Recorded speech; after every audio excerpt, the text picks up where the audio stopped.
RS football ഫാമിന്റെ പുതിയ വീഡിയോയിലേക്ക് എല്ലാ മാനുഫാക്ചറിംഗ് സ്വാഗതം. നമ്മൾ ഇന്ന് സംസാരിക്കാൻ പോകുന്നത് ബാഴ്സലോണയുടെ ട്രാൻസ്ഫർ മാർക്കറ്റിനെ കുറിച്ചാണ്. സമ്മർ ട്രാൻസ്ഫർ ഓപ്പൺ ആവുന്നേ ഉള്ളൂ.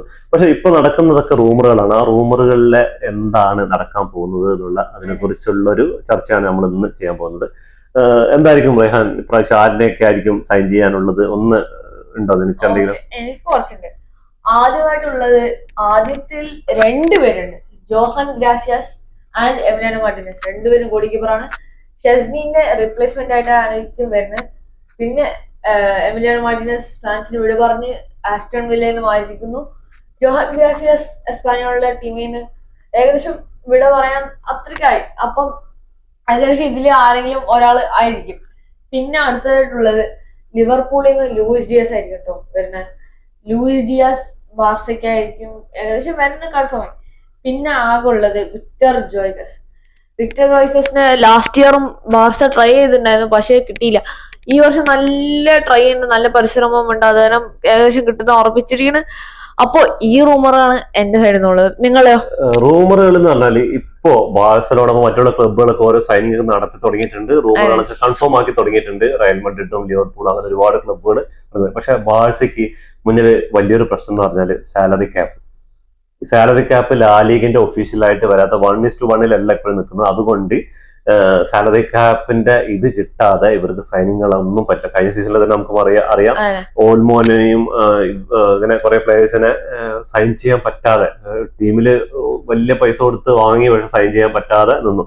അപ്പോ ഡെക്കോയും അതേപോലെ പ്രസിഡന്റും പറഞ്ഞിട്ടുള്ള എന്താന്ന് പറഞ്ഞാല് ട്രാൻസ്ഫറിൽ നമ്മൾ ഒരു ലെഫ്റ്റ് വിങ്ങറെ വാങ്ങും, അതേപോലെ തന്നെ ഗോൾ കീപ്പറേയും ചാൻസ് ഉണ്ട്, അതേപോലെ സ്ട്രൈക്കർ ഇപ്രാവശ്യം ലെവൻഡോസ്കിനെ ഈ സീസണും കൂടി നിലനിർത്തിക്കൊണ്ടായിരിക്കും ഒരു സൈനിങ് എന്ന് പറഞ്ഞിട്ടുണ്ടായിരുന്നു.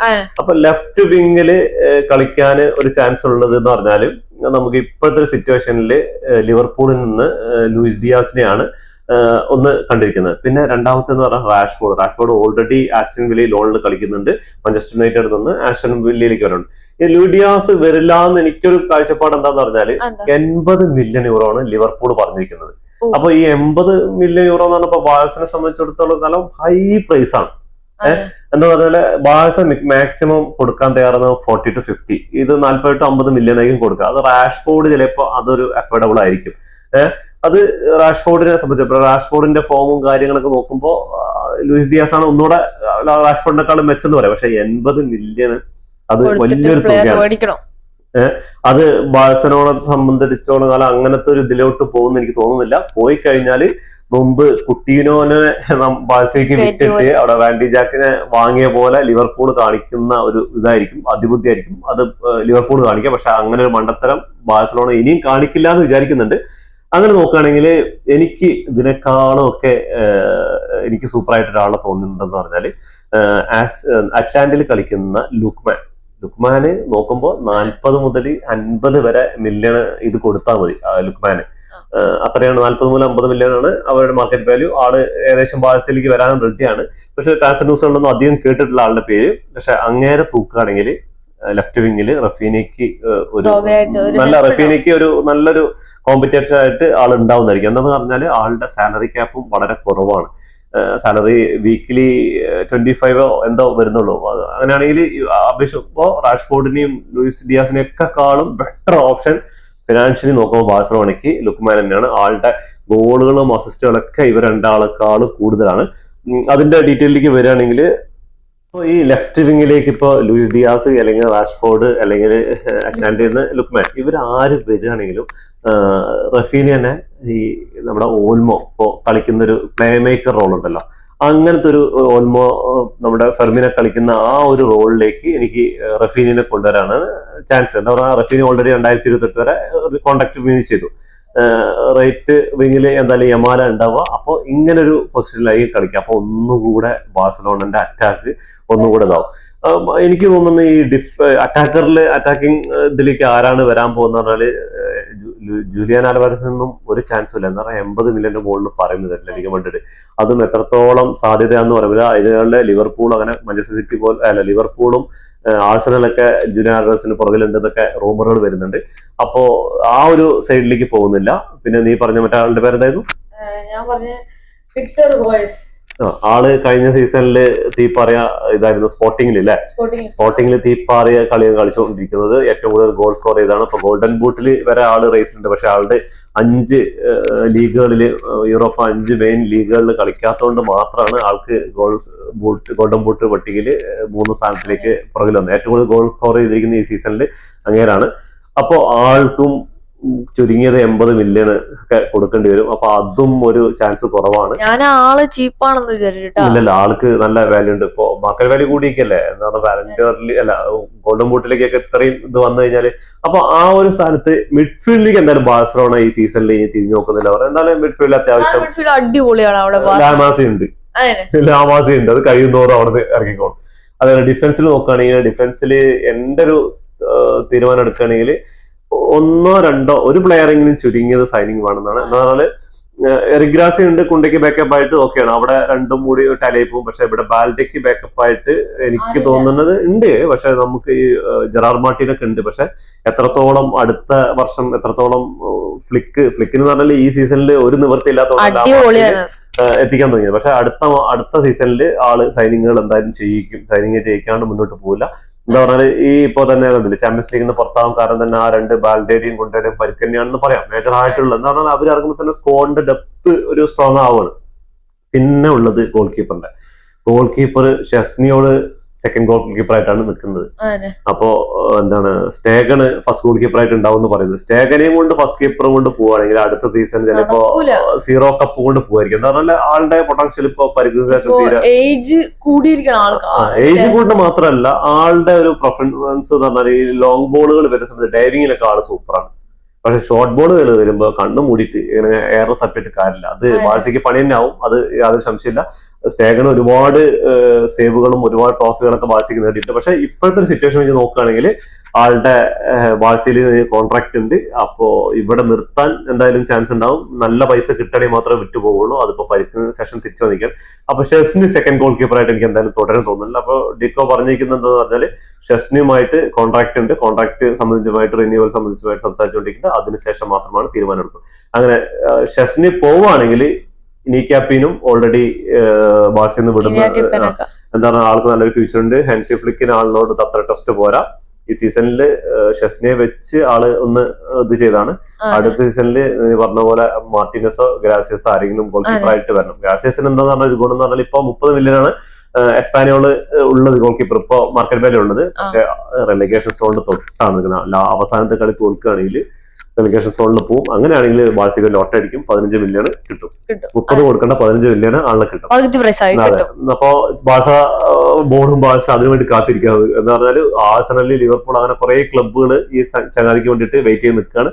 15 മില്യൺ ഒക്കെ കിട്ടുകയാണെങ്കിൽ അങ്ങനെ തുക. എന്ന് പറഞ്ഞാൽ ചെറിയ പ്രായമുള്ളൂ. ഇനി ഒരു 10 വർഷം അല്ലെങ്കിൽ 8 വർഷമെങ്കിലും ബാഴ്സയ്ക്ക് വേണ്ടി കളിക്കാൻ പറ്റും. അപ്പോ അതിലോട്ടായിരിക്കും പോവാം. സ്റ്റേഗൺ എന്തായാലും ഉണ്ടാവും. സ്റ്റേഗൺ ചിലപ്പോൾ സെക്കൻഡ് ഗോൾ കീപ്പർ ആയിട്ടോ അല്ലെങ്കിൽ അടുത്ത സീസണിൽ ട്രൈ ചെയ്ത് നോക്കും.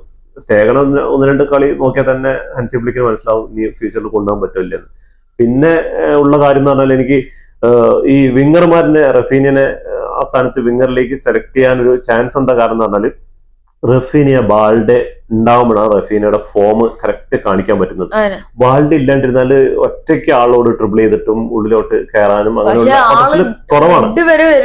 അതാണ് പ്രശ്നം, എനർജി ലോസ് അല്ലേ. അതെ, ബാൾഡെ മിഡിൽ വരെ വന്ന് റഫീന കുറച്ച് പുറകെ വന്നാൽ ബാൾഡെ ഇട്ട് കൊടുത്തിട്ട് കൊണ്ടുപോകണ കേസൊക്കെ സിമ്പിൾ ആയിട്ട് കൊണ്ടുപോകാം റഫീനയ്ക്ക്. പക്ഷെ അതിനു വേണ്ടിയിട്ടാണ് റഫീനയ്ക്ക് ഒരു ബാക്കപ്പ് എന്ന പേരില് ഒരു ലെഫ്റ്റ് വിങ്ങറെ ബാഴ്സ സൈൻ ചെയ്യാൻ പോകുന്നത്.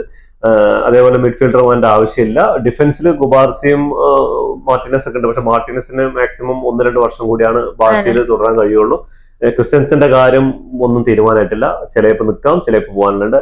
അറോഹോ എന്റെ ഒരു കാഴ്ചപ്പാടില് ഒരു സീസൺ കൊടുത്തു നോക്കണം എന്നാ പറയുന്നത്. എന്താ പറഞ്ഞാൽ ആള് ആള് നിക്കണം എനിക്ക്.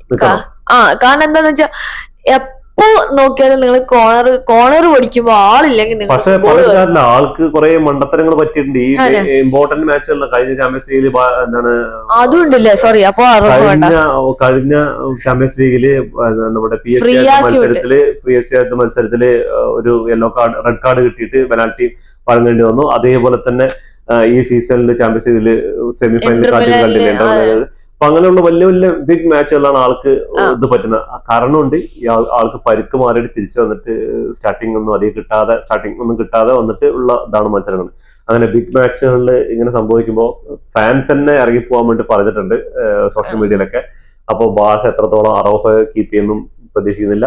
ഈ സീസണിൽ ബാഴ്സലോണ 930 മില്യൺ വരുമാനം ഉണ്ടാക്കിയിട്ടുണ്ട്.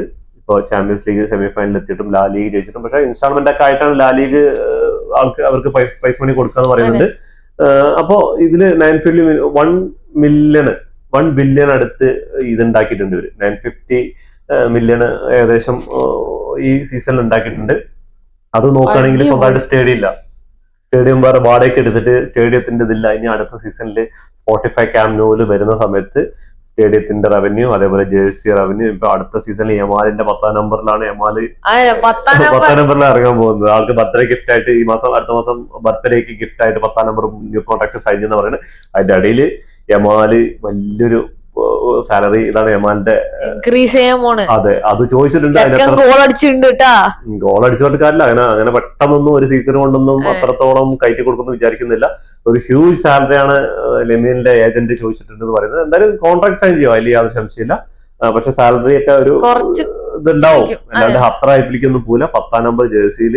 അപ്പൊ ആ ജേഴ്സി ഒക്കെ വിറ്റ് പോവാന്ന് പറയാം. അതേപോലെ പിന്നെ ഈ സീസൺ പകുതിയായപ്പോ കേട്ട റൂമറാണ് നെയ്മർ ജൂനിയർ ബാഴ്സയിലേക്ക് വരുന്നത്. എന്താ പറയുക, ക്യാമ്പ് നൗ തുടങ്ങുന്ന സമയത്ത് ബാഴ്സയ്ക്ക് ഒരു നല്ലൊരു പ്ലെയർ വേണം. എന്താണ്, ക്യാമ്പ് നൗവിൽ അവതരിപ്പിക്കാൻ വേണ്ടിയിട്ട് ഒരു പ്ലെയർ വേണം. അപ്പൊ നെയ്മർ ജൂനിയർ തിരിച്ചു വരികയാണെങ്കിൽ എന്തായാലും നല്ലൊരു മാർക്കറ്റ് വാല്യൂ ഉണ്ടാവും. അവർ ജേഴ്സി സെൽ ഔട്ട് വരും. ഇതൊക്കെ വിചാരിച്ചപ്പോ നെയ്മർ വന്നെന്തായിരിക്കും, നെയ്മറും പൊസിഷൻ മാറി മാറി കളിക്കും. പക്ഷെ നെയ്മറിനെ ഇനി കൊണ്ടുവരില്ല എന്ന് ലാപ്പോർട്ട നമ്മുടെ പ്രസിഡന്റ് പറഞ്ഞിട്ടുണ്ട്. അത് കാരണം എന്താന്ന് വെച്ചാൽ നെയ്മർ ഇപ്പൊ ഈ ഇടയായിട്ട് കൊറേന്ന് വെച്ചാൽ അത്രയ്ക്കും ഹോസ്പിറ്റലിൽ തന്നെ വാടക എടുക്കാന്ന് വെച്ചിട്ട് പോലെ അത്രയ്ക്കും ഇഞ്ചുറീസ് ഉണ്ട്. അതുമല്ല, പിന്നെ ഇപ്പൊ യമാലി ഒരു ഐക്കണായി മാറിക്കൊണ്ടിരിക്കും ബാഴ്സലോണയുടെ. അപ്പോ അങ്ങേര് ഇവിടെ ഉള്ളപ്പോ അതെന്നെ മതി എന്നാണ് അവര് തീരുമാനിച്ചിരിക്കുന്നത്. ഇപ്പൊ നമുക്ക് സ്ഥിരമായിട്ടൊരു കളിക്കാൻ ഒരു പ്ലെയറാ വേണ്ടത്. ഇങ്ങനെ ഇടയ്ക്കിടയ്ക്ക് പരിക്ക് വരുമ്പോ അതൊരു ബുദ്ധിമുട്ടാണ്. ശരിക്കും പറഞ്ഞാല് ബാഴ്സയിൽ നിന്ന് പോയത് ശരിക്കും നെയ്മർക്ക് ഒരു നഷ്ടം തന്നെയാണ്. അതേപോലെ നെയ്മർ പോയത് ബാഴ്സയ്ക്ക് ഒരു നഷ്ടം തന്നെയാണ്. ഇതോട് കൂടിയിട്ട് ഈ വീഡിയോ ഇവിടെ അവസാനിക്കുന്നു. ഫുട്ബോൾ ലോകത്തെ പുതിയ വിശേഷങ്ങളുമായി വീണ്ടും കാണുന്നവരെ ടാറ്റാ ബൈ ബൈ. ഈ വീഡിയോ ഇഷ്ടപ്പെട്ട ലൈക്ക് ചെയ്യുക, ഷെയർ ചെയ്യുക, സബ്സ്ക്രൈബ് ബട്ടന്റെ അടുത്തുള്ള ബെല്ലൈക്കൺ ക്ലിക്ക് ചെയ്യുക. ഞങ്ങളുടെ വീഡിയോസ് നിങ്ങൾ ഡെയിലി നോട്ടിഫിക്കേഷൻ എത്തിച്ചേരും.